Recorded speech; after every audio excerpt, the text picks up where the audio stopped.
시점과 기간이 이제 과거와 많이 달라진 게 현실인 상황인데요. 그렇다면 장마가 지금 이번에 이례적으로 늦게 시작했다라고 하면 비의 양은 어떻게 전망이 됩니까? 최근 이제 좀 전에도 얘기했듯이 형태가 이제 일정치는 않지만 그래도 어떤 공통되는 특징을 본다면 비가 짧은 시간에 강하게 쏟아지는 형태는 계속 나타나고 있어요. 네. 그래서 사실은 장마철이 시작되면 비구름이 오랫동안 우리나라에 머물기 때문에 공기가 좀 차갑게 식기 마련이잖아요. 근데 최근에는 그렇지도 않고 폭염 속에 또 폭우가 쏟아지고 폭염 속에 폭우가 이어진 다음에 다시 폭염이 오는 뭐 이런 형태로 이어지기 때문에 장마철에 어떤 내리는 비가 점점 더 강하게 내릴 그럴 가능성은 있거든요. 실제로 지난해만 해도 장마 기간은 짧았지만 내리는 비는 아주 강했습니다. 그래서 작년에 보통 이제 100mm 이상의 시간당 100mm 이상의 비가 내린 경우가 작년에 13번이나 되거든요. 보통 이제 시간당 100mm 이상의 비가 내린다고 하면 뭐 몇백 년, 뭐 100년이나 200년에 한 번 나타나는 경우가 아니냐 이렇게 예전에 해석을 했는데 최근에는 이것이 이제 매해 나타나고 있어요. 그래서 아마 올해도 장마 기간뿐만 아니라 장마가 끝난 뒤 8월에도 폭우가 쏟아질 때는 이렇게 시간당 100mm 이상의 극한 호우가 쏟아질 가능성이 커서 미리미리 대비를 하시는 게 좋겠습니다. 예, 언급하신 것처럼 뭐 1시간에 100mm씩 쏟아지는 그런 기록적인 호우가 갈수록 더 잦아지는 것 같은데요. 네네. 이게 기후 변화의 영향일까요? 그러니까 한마디로 얘기하면 비가 많이 온다는 얘기는 수증기 공급이 그만큼 강하게 온다는 얘기죠. 그러니까 수증기가 온다는 거는 결국은 우리나라 남쪽의 바다 아닙니까? 우리가 삼면의 바다이기 때문에 바다에서 많은 수증기들이 올라오게 되는데 문제는 이 바다가 점점 더워진다는 거죠. 바다가 뜨거워지면 그만큼 많은 수증기들을 공기 중에 내뿜게 되고 이 공기 중에 공기 중에 있는 수증기가 우리나라 쪽으로 올 수 있는 가능성이 커지고 그리고 이제 또 하나 특징은 그 북쪽에 있는 공기와 남쪽에 있는 공기가 성질이 좀 다르잖아요. 성질이 달라서 그 두 공기가 마주치게 되면 이제 커다란 그 위아래에 어떤 큰 흐름이 생기고 그래서 비가 많이 오게 되는데 이 두 공기의 성질 차이가 점점 커져요. 그러니까 예전에는 짧게 이루어졌던 순환이 지금은 더 크게 이루어지는 거죠. 그러니까 크게 이루어진다는 얘기는 뭐냐면 그만큼 빠르게 상승하는 공기 때문에 구름의 양이 크게 발달하고 비가 많이 오고 그러니까 수증기 공급도 원활한 데다가 대기의 불안정도 강하기 때문에 이런 현상 때문에 앞으로도 이 극한 호우는 계속될 가능성이 크다 이렇게 볼 수가 있겠습니다. 예.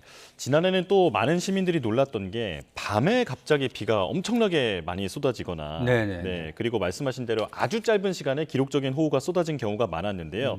올해도 이런 부분은 주의해야겠죠? 그렇죠. 예. 보통 이제 야행성 비가 이제 강하게 오는 경우가 이제 흔한데 이 이유는 낮보다는 밤이 수증기를 공급하는 조건이 좋아집니다. 그러니까 가로막는 것들이 많이 사라져요. 그러니까 낮에는 막 그 공기가 뒤섞이면서 기류를 좀 공기의 흐름을 좀 막는 그런 흐름들이 좀 있는데 밤에는 이런 것들이 좀 가라앉거든요. 그러니까 밤 사이에 많은 비가 쏟아질 가능성이 커지면 많은 수증기들이 공급이 되고 이제 공급이 되면 이 자연 현상이라는 게 한번 강해지면 점점점 강해지는 그런 추세 이런 게 있잖아요. 그래서 새벽 쪽에 많은 비가 쏟아지고 그 수증기가 들어오는 길이 우리나라로 열리면 이때는 정말 뭐 1시간에 100mm 이상의 큰 호우가 밤에 이어지고 밤에 이제 비가 이어지면 참 걱정이 뭐냐면 밤에 이어지면 대응하기가 어렵잖아요. 그러니까요. 뭐 구름을 직접 눈으로 보는 것도 아니고 물론 이제 요즘에 레이더를 통해서 보긴 하겠지만 그래서 이동하기도 어렵고 그래서 이렇게 밤에 쏟아지는 집중호우의 형태는 올해도 나타날 가능성이 크고 이에 따라서 그 전날 밤 그러니까 말하자면 이제 확률적으로 비가 많이 올 수 있는 가능성이 커지는 밤에는 미리 이러한 거에 뭐 대비를 해야 되는데 뭐 이제 대피가 어디로 대피해야 되는지 언제쯤 대피를 해야 되는지 이런 것들을 지자체가 좀 면밀하게 생각을 좀 해야 될 것 같습니다. 예.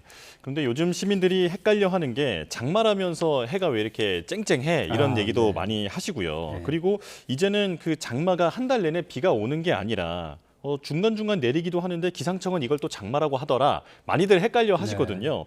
과거에 우리가 알던 장마와 현재의 기상학적 개념의 장마 어떻게 다른 겁니까? 뭐 장마라고 하면 보통 분들은 이렇게 생각하죠. 비가 오랫동안 지루하게 내리는 기간 뭐 이렇게 생각하잖아요. 근데 이제 이 장마의 형태가 점점 바뀌는 거죠. 좀 전에도 제가 얘기 드렸지만 최근 6년 동안 장마 패턴을 봐도 일정한 패턴이 없어요. 그러니까 뭐 비가 한꺼번에 많이 쏟아지다가 또 아니면 지루하게 이어지기도 하고 이런 식으로 바뀌니까 이제 기상학자들도 이게 그냥 두고만 볼 수가 없잖아요. 그래서 기상학자들이 모여가지고 장마철을 어떻게 정의할까 뭐 이런 식으로 이제 연구에 논의를 거친 다음에 올해 이제 결론을 냈는데 원래 장마라고 하면 남쪽에 어떤 북태평양 고기압이라는 커다란 그 더운 공기 그리고 북쪽의 찬 공기가 마주치면서 생기는 아까도 말 이게 정체전선, 정체전선이 영향을 줄 때를 장마라고 했는데 지금은 이 정체전선뿐만 아니라 남쪽에서 올라오는 더운 고기압과 북쪽의 찬 고기압이 만나서 생길 수 있는 여러 가지 가능성. 예를 들면 뭐 갑자기 비구름이 발달하다든지 아니면 예전처럼 정체전선에서 비구름이 지난다든지 또는 태풍으로 인해서